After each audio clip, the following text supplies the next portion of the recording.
అదే మనం చదువుకుందాం.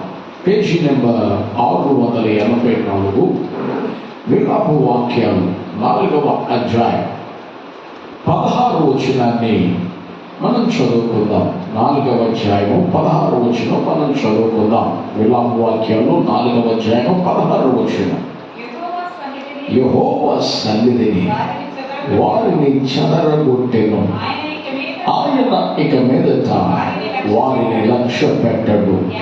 యాజకులు ఎడల జనులు గౌరవము చూపకపోయేది, పెద్దల మీద దయ చూపకపోయేది.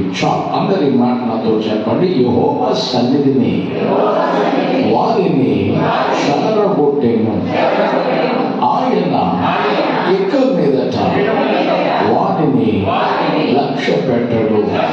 యాజకుల ఎడల జనులు గౌరవము చూపకపోయేది, పెద్దల మీద దయ చూపకపోయేది. దేవుని వాక్యాన్ని క్లుప్తంగా మనం ధ్యానించుకుందాం.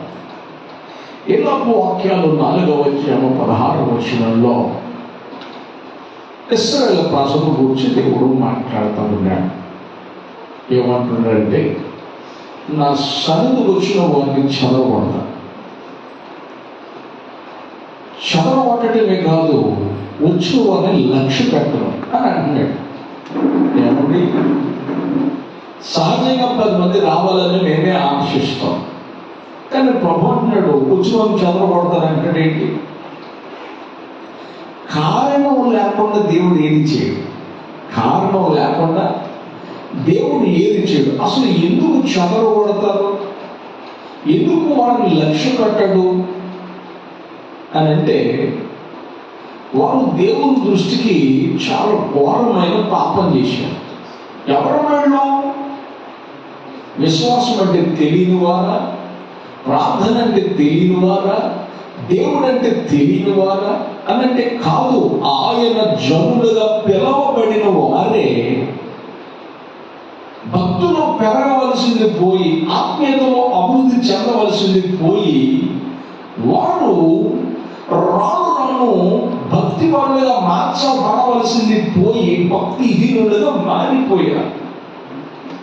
అందుకే వారిని గురించి దేవుడు అంటాడు, యెషయా గ్రంథం 1వ అధ్యాయము 12వ వచనంలో ఈ మాట దేవుడు మాట్లాడతాడు. ఏమంటున్నాడు అంటే, యెషయా గ్రంథం 1వ అధ్యాయము 12వ వచనం, నా సన్నిధిని కనబడవలనని మీరు వచ్చుచున్నారే, నా ఆవరణములను త్రొక్కుటకు మిమ్మును రమ్మన్నవాడు ఎవడు? స్తోత్రం చెప్పండి. నా సన్నిధి మీరు వస్తున్నారు, ఎవరు నన్ను రమ్మంటే?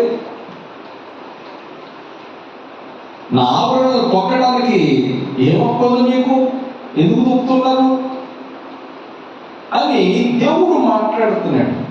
అసలు ఎందుకు దేవునికి ఇంత కోపం? లక్ష్య పెట్టనంటే లక్ష్య పెట్టడంటాడు, వారిని చెదరగొడతానంటాడు. ఎందుకు అని అంటే, నేను భక్తిహీనులు మారిపోయారు. వాళ్ళ భక్తిహీనత కూడా ఎంత ఘోరంగా ఉందంటే, ఆ మాట చదువుకుందాం. విలాపు వాక్యాలు 4వ అధ్యాయం, విలాపు వాక్యాలు 4వ అధ్యాయం 6వ వచనాన్ని మనం చదువుకుందాం. నా జనుల కుమారి చేసిన దోషము సొదొమ పాపము కంటే అధికము. నా జనుల కుమారి చేసిన దోషం సొదొమ పాపము కంటే అధికం. అసలు కుమారి అని అంటే ఎవరిని అంటాం? పెళ్లి కాని వారిని కుమారి అంటాం.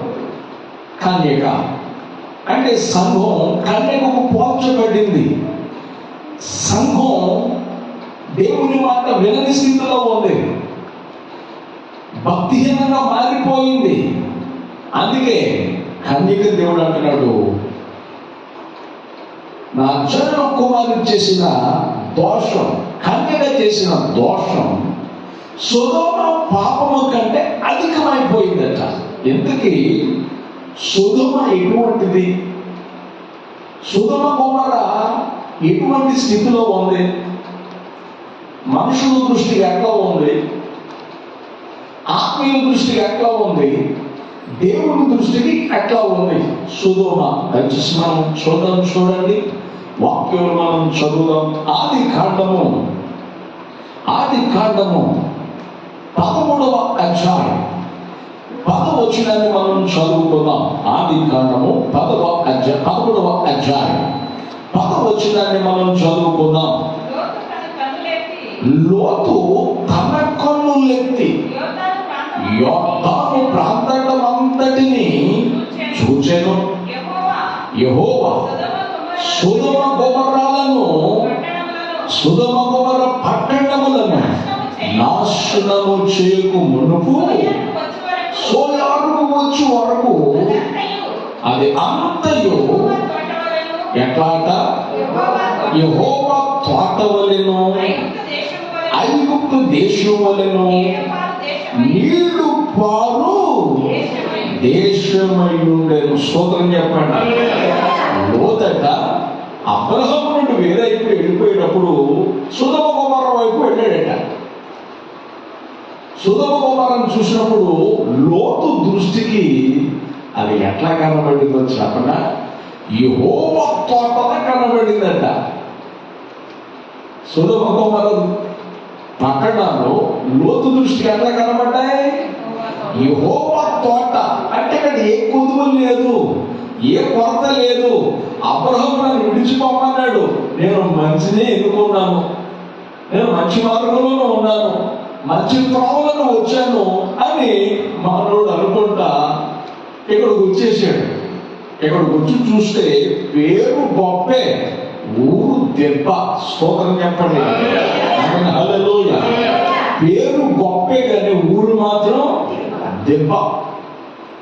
అతను అక్కడికి వచ్చాడు, యెహోవా తోట ఉంది. ఒక మాట చెప్పనా, ఇతను దృష్టికి ఏమో యెహోవా తోటలా కనబడతాం. ఎట్లా కనబడుతుంది? మరి దేవుని దృష్టి ఎట్లా కనబడుతుంది అని అంటే ఇదే ఆదికాండం 13వ అధ్యాయం 13వ వచనం మనం చదువుకుందాం. 13వ అధ్యాయం 13వ వచనం. సొదొమ మనుషులు దుష్టులను యెహోవా దృష్టికి బహుపాపులునై ఉన్నారు. స్తోత్రం చెప్పండి.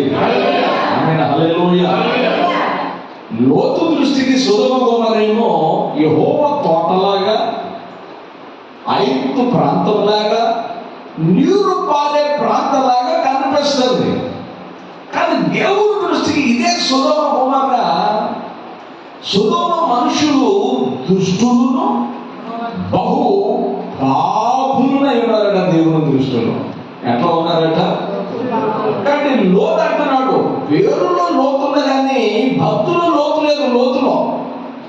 లోతైన ప్రార్థన జీవితం లేకపోతే, లోతైన విశ్వాసం లేకపోతే, లోతైన ఆత్మీయత లేకపోతే, లోతైన వాక్యము అనుభవం మనకు లేకపోతే భ్రమపరచు ఆత్మ మనం పెట్టేస్తుంది. నీ మార్గం నీకు తెల్లగానే ఉంటుంది, నేను చేసేదంతా కరెక్ట్గా ఉన్నాను అనుకుంటాం మనం. లోతు కూడా అదే భ్రమలో ఉన్నాడు. అందుకే యెహోవా తోటలో ఉన్నాడు. మన దేవుని దృష్టి ఎట్లా ఉంది?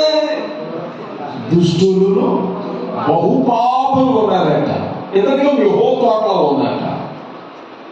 ఒకటికి తన మార్గం తిన్నగానే కనబడుతుంది, కానీ బైబిల్ సెలవుసిన తుదకు అది మరణానికి దారి తీస్తుంది.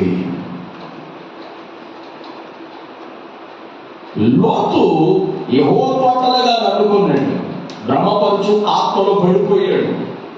అతని కళ్ళు అతన్ని మోసం చేశాయి. అక్కడికి వెళ్ళి చూస్తే కానీ ఆ వేదన రోదన అతనికి అర్థం కాలేదు. దేవుని దృష్టికి సొదొమ మనుషులు దుష్టులను ఘోరమైన పాపులుగా కనబడ్డారట. అందుచేత దేవుడు ఏం చేశాడండి? సొదొమ గొమొర్రా పట్టణాన్ని, ఆ మాట కూడా చదువుకుందాం. ఆది కాండము 19వ అధ్యాయం, ఆది కాండం 19వ అధ్యాయం 24-25 వచనాలు మనం చదువుకుందాం.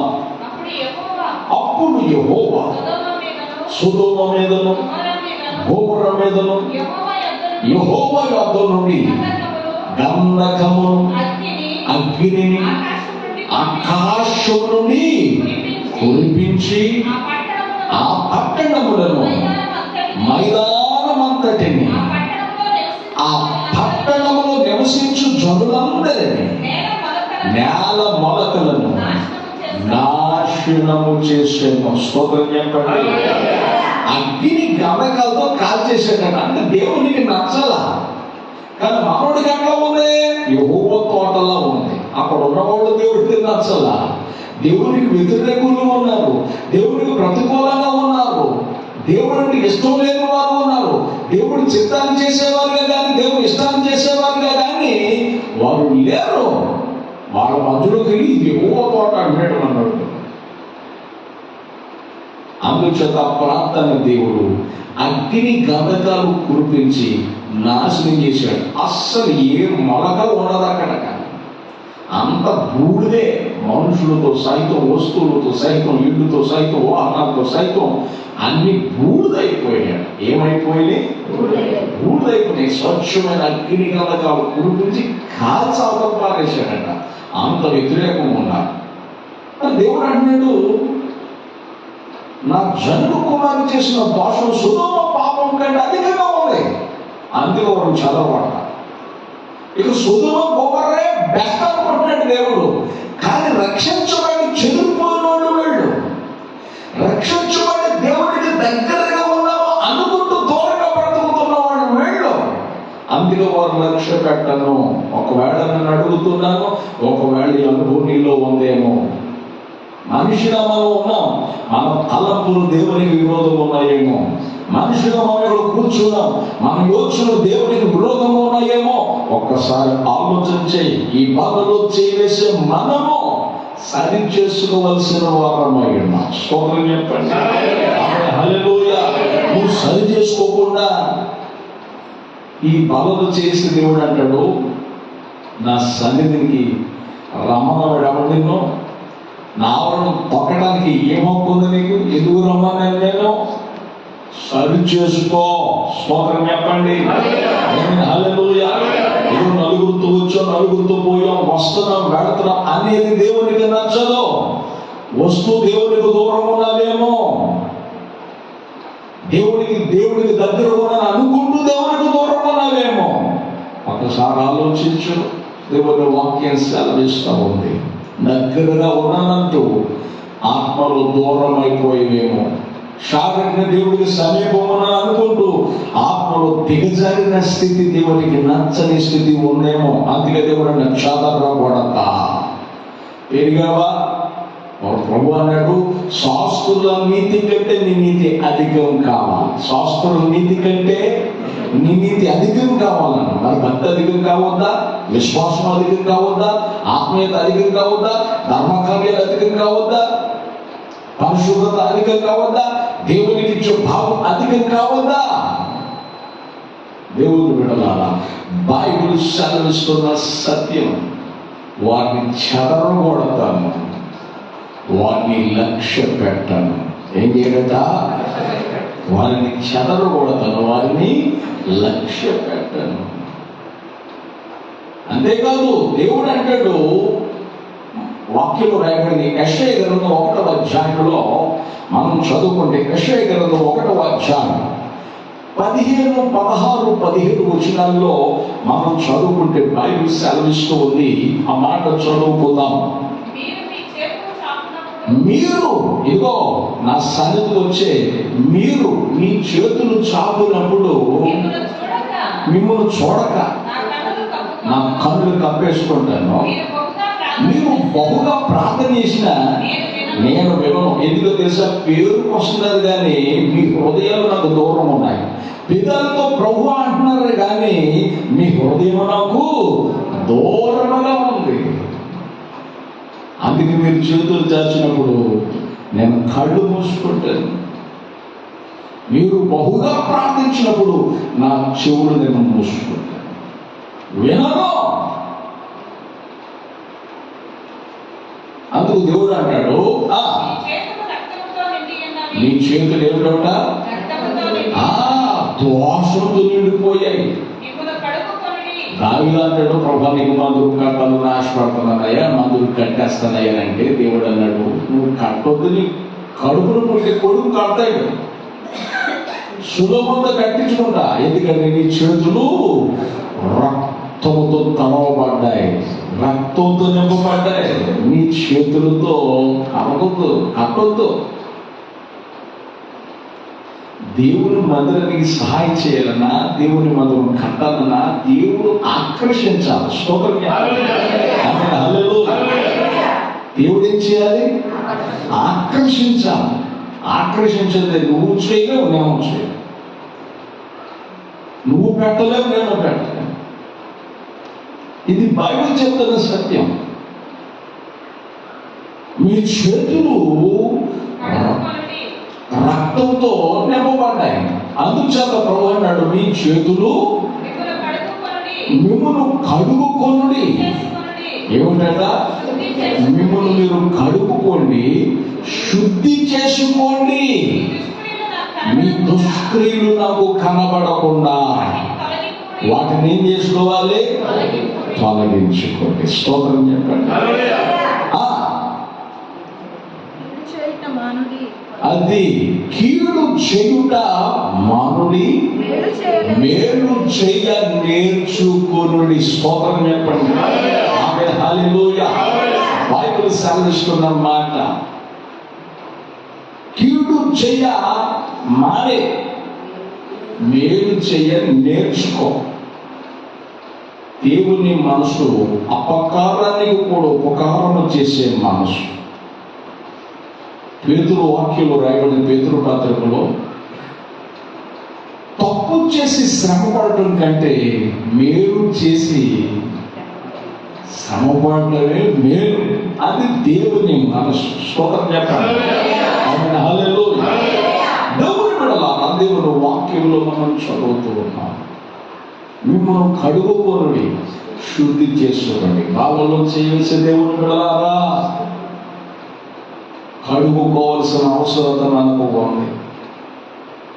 చాలా మంది బాహ్యంగా చాలా శుభ్రంగా మనం కడుక్కుని వస్తాం, చక్కగా స్నానం చేసుకొని, చక్కగా వస్త్రాలు వేసుకొని, చక్కగా దేవుని వద్దకు వస్తాం. కానీ ప్రభు అంటాడు, బాహ్య సంబంధమైంది అంటే బయట నుంచి వెళ్ళేది మనిషిని అపవిత్రపరచదు, కానీ లోన్ నుంచి వచ్చేదే మనిషిని అపవిత్రపరుస్తుంది. బాహ్య సంబంధమైన శుద్ధుల గురించి ప్రభు మాట్లాడలా. అట్లా మీరు స్నానాలు చేయకుండా రాకూడదు. స్తోత్రం చెప్పండి గట్టిగా. హల్లెలూయా. భరించలే యేసు రక్తమే. స్తోత్రం చెప్పండి. మనం మట్టి శరీరం, ఏ శరీరం? ఎక్కడ కూర్చొని యేసు రక్తమే చేయండి. ఎక్కడ కూర్చున్నా ఎట్లా ఉంటుంది? ఒక్కొక్కరు 7 బకెట్లు చేసినా పంపబోదు. యేసు రక్తమే చేయండి. స్తోత్రం చెప్పండి. హల్లెలూయా. దేవుని బిడ్డలారా, బాహ్య శుద్ధి ఉదాహరణ కదా, పాస్టర్ గారు యేసు రక్తం బాగలేదు అనుకోవాలి. బాహ్య శుద్ధి కూడా మనకు అవసరం. బాహ్య శుద్ధి కూడా ఏం చేసుకోవాలి? బాహ్య శుద్ధి చేసుకుని దేవుని సన్నిధికి రావాలి. బాహ్య శుద్ధితో పాటు ఆత్మ సంబంధమైన శుద్ధి మనకు అవసరం. ఏం అవసరం అంటే చెప్పాలి, ఆత్మ సంబంధమైన శుద్ధి మనకు అవసరం. ఆత్మ సంబంధమైన శుద్ధి మనకు ఉందా? ఏదో సామెత ఉంది, చెత్త శుద్ధి లేని, మళ్ళీ చెప్తున్నారు, నా మాట నేను రాకున్నాను. స్తోత్రం చెప్పండి గట్టిగా. ఆత్మశుద్ధి లేని ఆచారాలు ఎందుకు? స్తోత్రం చెప్పండి. హల్లెలూయా. దేవుని బిడ్డలారా, మీరు ఆలోచించండి, ఆత్మశుద్ధి మనకు అవసరం. మరి ఆత్మ దేవుని ద్వారా శుద్ధి అవుతుంది. దావీదు అంటాడు, నా దోషము పోవునట్లుగా నీవు నన్ను బాగుగా కడుగు. నీ వాక్యం అనే మొదట స్నానము చేత, నీ వాక్యం అనే శుద్ధ జలము చేత నేను శుద్ధుడునవుతాను. నేనేమవుతాను? శుద్ధుడవుతాను. కాబట్టి నీ వాక్యము చేత నన్ను శుద్ధి చేయి. నా పాపం పోనట్లు నీ వాక్యము చేత నన్ను కడుగు. నీ వాక్యాన్ని జాగ్రత్తగా చూసుకోవడం చేత, నీ వాక్యాన్ని జాగ్రత్త నేర్చుకోవడం ద్వారా, నీ వాక్యాన్ని జాగ్రత్త ధ్యానించడం ద్వారా నా అపవిత్రతలు, నా పాపమును నేను పోగొట్టుకుంటానని కీర్తనకారుడు మనతో మాట్లాడు.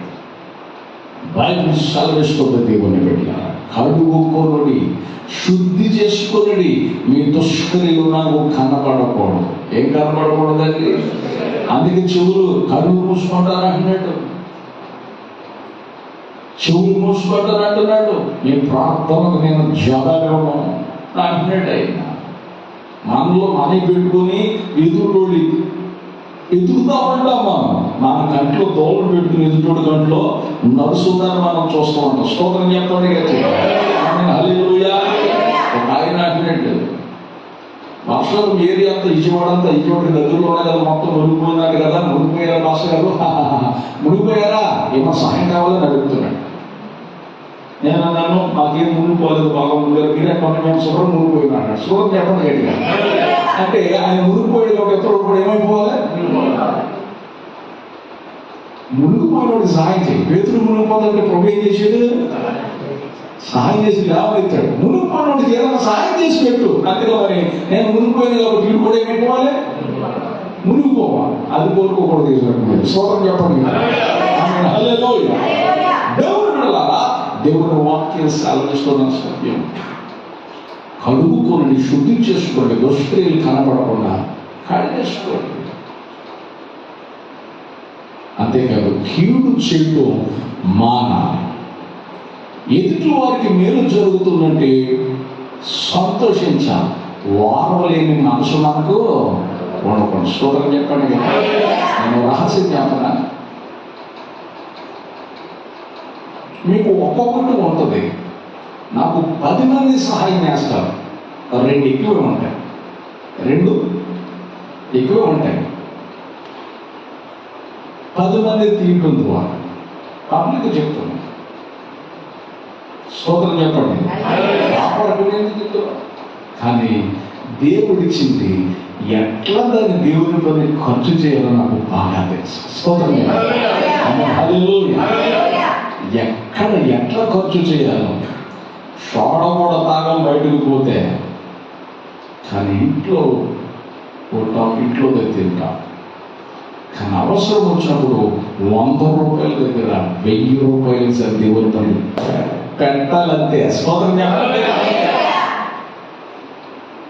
ఇది మనకు బైబిల్ నేర్పుతున్న సత్యం. సంస్కారం నేర్పింది బైబిల్, క్రమం నేర్పింది బైబిల్, సత్యాన్ని నేర్పింది బైబిల్. బైబిల్ అంతా మనకు చక్కటి ఆత్మీయత, గొప్ప ఆత్మీయత నేర్పుతుంది. స్తోత్రం చెప్పండి. ఎదుటి వాడి దగ్గర ఎట్లా తగ్గాలో, ఎదుటి వాడి దగ్గర ఎట్లా మాట్లాడాలో, ఇంకొకరికి ఎట్లా వ్యవహరించాలో, ఎట్లా ప్రవర్తించాలో, ఇవన్నీ మనకు బైబిల్ నేర్పుతుంది. ఎంత చక్కటి బైబిల్ దేవుడిచ్చినందుకు ఒకసారి ఎన్ని చేతులు పైకి స్తోత్రం చెప్పండి. ఓకే దేవుని బిడ్డ, కీడు చేయటం మాని మేలు చేయ నేర్చుకొనుడి. ఇటువంటి పరిస్థితుల్లో ఉన్న ఇశ్రాయేలీయులతో దేవుడు అంటాడు, దేవుడు మాట్లాడుతున్నాడు. ఏమని మాట్లాడుతున్నాడంటే, యెహెజ్కేలు గ్రంథం 2వ అధ్యాయం 1-2 వచనాలు మనం చదువుకున్నాం. యెహెజ్కేలు గ్రంథం 2వ అధ్యాయం 1-2 వచనాలు మనం చదువుకుందాం. పేజీ నెంబర్ చెప్పండి. 688. ఓల్డ్ టెస్టమెంట్ పాత నిబంధన 688 పాత నిబంధన 688. యెహెజ్కేలు గ్రంథం 2వ అధ్యాయం 1-2 వచనాలు మనం చదువుకుందాం. నరపుత్రుడా, నీవు చక్కగా నిలబడు. స్తోత్రం చెప్పండి. అంటే కీడు చేయడం మానేసి, దుష్క్రియలు మానేసుకుని మిమ్మల్ని మీరు కడుక్కోండి, చక్కగా నిలబడు. ఎట్లా నిలబడాలండి? చెప్పాలి గట్టిగా, చక్కగా. మాస్టర్ గారండి, నేను మంచిగా కూర్చోలేదా, మంచిగా నిలబడలేదా, నిలబడే విషయంలో వంకరగా నిలబడుతున్నా, దాని గురించి మాట్లాడలేదా? మా స్తోత్రం చెప్పండి. హల్లెలూయా. నువ్వు ఎటు కూర్చుంటే నీ ఇష్టం ఏది అంటానని చెప్పేసి దేవుడు మందిరం వచ్చి ఎట్లా కూర్చోవాలి? నేను ఇటు వాకింగ్ చెబుతుంటే మీరు అడిగి కూర్చోకూడదు. స్తోత్రం చెప్పండి. ఆ వ్యవహారాలు ఉండకూడదు. స్తోత్రం చెప్పండి. హల్లెలూయా. దేవుని వాక్యంలో మనం చదువుతున్నాం. నువ్వు చక్కగా నిలబడు. ఎట్లా నిలబడాలి? చక్కగా నిలబడాలి. చక్కగా నిలబడుతున్నట్టే మనుషులు ఎక్కడో ఉంటాం. మనసులు ఎక్కడికి వెళ్ళిపోతాయి? ఓడిపోవడం దగ్గరికి వెళ్ళిపోతాయి. ఎక్కడికి వెళ్ళిపోతాయి? చెప్పండి గట్టిగా. వర్షాకాలంలో మొక్కజొన్న పొత్తుల దగ్గరికి ఈ టైంలో మొక్కజొన్న పొత్తులు కొనుక్కుంటే ఎంత బాగుండేది. నువ్వు వచ్చేటప్పుడు మొక్కజొన్న పొత్తుల దగ్గర ఎంతమంది ఉన్నారు? వేసేటప్పుడు గిరాకేంత రాలేదు. స్తోత్రం చెప్పండి గట్టి. అసలు ఇసుకెత్తి రావాలని జ్ఞానం ఉన్నారండి అక్కడ. నువ్వుల మీద కాలు జోడు కాలుతుంటే చప్పట పట్టి అంత వర్షాకాలం జోరు వర్షం పడుతున్నా నిప్పులు అక్కడ ఇసుకవాడు ఆడ మొక్కలు చూస్తే ముందు మెసంతా ఆయన మొహం ఉంది. స్తోత్రం చెప్పండి. మెసంతా ఆయన మొహం చప్పడం తాకడం ఉండు కదా ఉండుతుంది కాల్చుకున్నాగా అందుకంత ఆ దగ్గర డబ్బు తీసుకున్నాడు. వెళ్ళిపోమంటావు వాడమంటాడు, వెళ్ళిపోమంటావు అనమాట. ఎక్కడ డబ్బు తీసుకున్నాగా చర్చలు కూర్చోంటాడు. స్తోత్రం చెప్పండి కానీ. మొన్న బండికి పంచులు పెడితే బైక్కి పంచర్ వేద్దామని వెళ్ళాను. నన్ను చూడగానే నమస్తే చెప్పాడు. నమస్తేనండి పాస్టర్ గారు కదా. అవునండి పాస్టర్ గారు వాళ్ళని. ఆ బండి పంచేడు మనిషి నా బండి దగ్గరికి వచ్చాడు. ఎంత సంతోషం ఇచ్చేసానో, నేను ఎంత ఆనందించానో. పంచర్ అయింది వెళ్ళాలన్నా. అయ్యో చేసేస్తాను 5 నిమిషాలు ఇప్పేసేసాడు. టైర్లు 5 టైర్లు అయ్యాను పక్కన పెట్టుకో పని చేస్తాను ఇంకో బండి దగ్గరికి. ఎందుకు చర్చలో కూర్చుంటాను. మరి వేసుకోండి ఈ బండి వెళ్ళగా ఎక్కడ కడతాను? వచ్చాడేది ఇప్పాడు. నేనంతా తమ్మాన్ని ఎవరిని తీసి పంపేస్తాడు అనుకుంటే 5 నిమిషాలు నేను తీసి పక్కన పెట్టి అక్కడ వెళ్ళి ఇంకో బండికి రుద్దుతున్నాడు. నాకు విచిత్రం అనిపించింది. మొక్కజొన్న కళ్ళు దగ్గర జరిగే పరిస్థితి అదే. డబ్బు తీసుకుంటున్నాడు. అయితేనే ఉంటూ ఉన్నాడు. 5 నిమిషాలు వచ్చుకో 5 నిమిషాలు వచ్చుకో అన్నాడు. దాంతో 34 మంది ఉన్నారు. ఎక్కడ కూర్చుకుంటారు?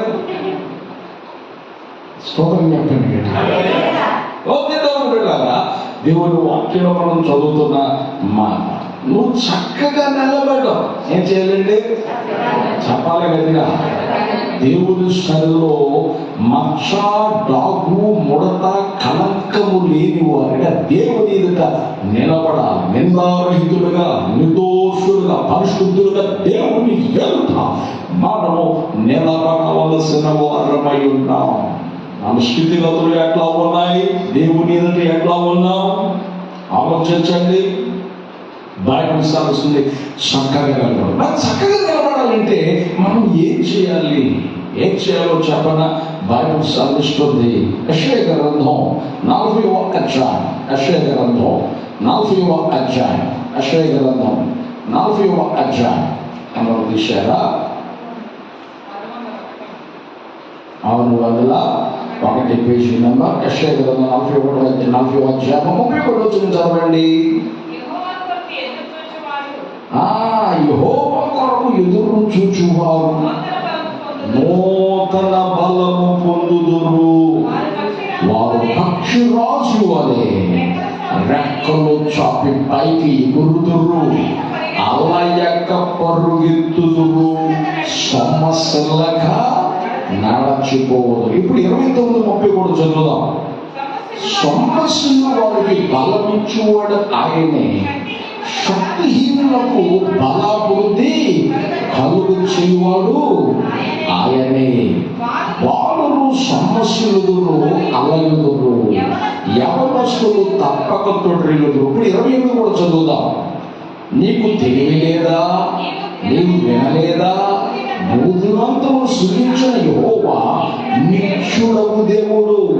ఆయన సమస్యలను స్తోత్రం చెప్పండి. హల్లెలూయా. ఆయన ఏం కాదండి, సొమ్మసిల్లిపోయేవాడు కాదు.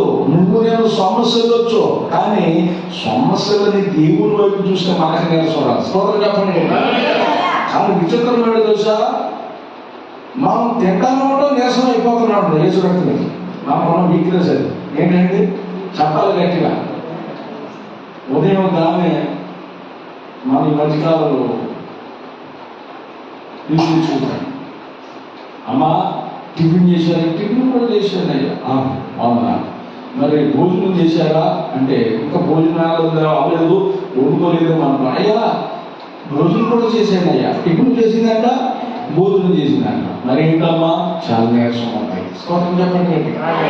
మరి ఏం చేయాలి, ప్రార్థన చేయాలి. టిఫిన్ చేసిందే, భోజనం చేసిందే, నీరసం ఉంది. మనం ఎన్నిసార్లు తిన్నా వేసుకొని శరీరం నీరసమే. స్తోత్రం చెప్పండి గట్టిగా. హల్లెలూయా. కానీ బైబిల్ సెలవిస్తుంది, మన దేవుడు నిత్యుడగు దేవుడు, నిత్యము ఉండే దేవుడు. ఆయనకి అలయటం లేదు. ఆయన సంవత్సరాల సంఖ్యకు మితి లేదు. నిన్న నేడు నిరంతరం ఏకరీతిగా ఉన్నాడు, మారని వాడు ఉన్నాడు. ఆయన కొరకు ఎదురు చూస్తే నీకు కూడా నూతన శక్తే. స్తోత్రం చెప్పండి. ఎప్పుడు సమస్యపోతావు, ఎప్పుడు శక్తిహీనం అయిపోతావు, నువ్వు శక్తిహీనం కావు. ఆయన వైపు చూస్తే నీవు చక్కగా నిలబడతావు. ఏమవుతావండి, చెప్పాలి గట్టిగా. ఆయన వైపు చూస్తూ నువ్వు ఏమవుతావు, చక్కగా నిలబడతావు. ఆయన కొరకు ఎదురు చూస్తే నువ్వు చక్కగా నిలబడతాడు. అంటే ఆయన కొరకు ఎదురు చూడటం అంటే ప్రార్థన చేయదు. ఏమిటండి, ప్రార్థించేవాడు. నా వైపు చూడండి, ప్రార్థించేవాడు కుటుంబానికి ఒక్కడైనా ఉండాలి. ఇది చాలా అవసరం. ఏదో చక్కటి పాట ఉంది, ఏంటి, ప్రార్థన వలననే పైనము ప్రార్థన ప్రాకారం. ప్రార్థన చేసేవాడు పడిపోవడం. ఇది రహస్య పరిచర్య. ఏ పరిచర్య ఇది, రహస్య పరిచర్య. ప్రార్థించేవాడు ఫలిస్తాడు. ప్రార్థించేవాడు ఏమవుతాడు, ఫలిస్తాడు. నేను మధురం కాడుతున్నాను పాస్టర్ గారు అని చెప్పాను. ఆయన అన్నారు, ఎంత బాగా ఎంత ఎల్లడికి ఎంత అన్నారు. ఎంతండి ఎంతండి అని చెప్పాను. ఆయన అన్నారు, ఇది ప్రార్థన బలం. ఇది బలం, ప్రార్థన ఫలితం, ప్రార్థన బలం, రహస్య పరిచర్య. పాస్టర్ గారిని ఎక్కడి నుంచి వస్తుందో, కానీ ఆయన ఏమన్నాడు, ప్రార్థన బలం, ప్రార్థన ఫలితం. ప్రార్థన పొరులుగా ఉంటుంది ఈ యోచన. అంతేగాని ఎక్కడి నుంచి వస్తుందో నీకేం చెప్పదు, నాకు తెలిసిన కాడికి, నాకు వచ్చేకాడికి నువ్వు కూడా ఏం తెచ్చుకో. స్తోత్రం చెప్పండి గట్టిగా. హల్లెలూయా. దేవుని బిడ్డలారా, బైబిల్ సెలవిస్తుంది, దేవుని కొరకు ఎదురు చూడాలి. దేవుని కొరకు ఏం చేయాలి, ఎదురు చూడడం ద్వారా మచ్చ, డాగు, ముడత, కళంకము ఆయన తీసివేస్తాడు. నేను చెప్తున్నాను, ప్రార్థనలో రెండు జరుగుతాయి. యెహోవా కొరకు ఎదురు చూడటం అంటే ప్రార్థన చేయడం. ప్రార్థనలో మనుషుడు, పాపి అయిన మనుషుడు పరిశుద్ధుడైన దేవునికి ప్రార్థన చేయాలంటే, పరిశుద్ధుడైన దేవుడు పాపి యొక్క పాపాన్ని తీసుకుని ఆయన పరిశుద్ధత మనకి ఇస్తాడు. ఇదే ప్రార్థనలో జరిగేది. స్తోత్రం చెప్పండి. కాబట్టి ఆయన వరకతను చూస్తే నూతన శక్తి, నూతన బలం, నూతన జీవం దేవుడు మనకు అనుగ్రహిస్తాడు. అందుకే చక్కగా నిలబడతాం. ఎట్లా నిలబడతామండి, చెప్పాలి గట్టిగా. ఓ శారీరకం బలహీనుడు కావచ్చు, కానీ ఆత్మను మండుతోడు సైతరు శక్తులు నేను చూసి గజగజలాడిపోతాయి. దేవుడు చక్కగా నిలబడాలి. దేవుని బిడ్డలారా, ఇశ్రాయేలీయులు నిలబడటం చేతకాక వచ్చి బలహీనులైపోవడం, ఏదో వస్తున్నాం పోతున్నాం అన్నట్టు ఉండటం ద్వారా దేవుడు అన్నాడు, చాలా కొట్టేస్తా. ఏమి నేర్చుకుంటున్నారు మీరు, మిమ్మల్ని లక్ష్య పెట్టను. సొదొమ పాపం కంటే అధికమైన పాపం దోషం మీలో కనపడుతుంది. నేను అడుగుతున్నాను, అట్టి వారి వల్ల మనం ఉన్నామా?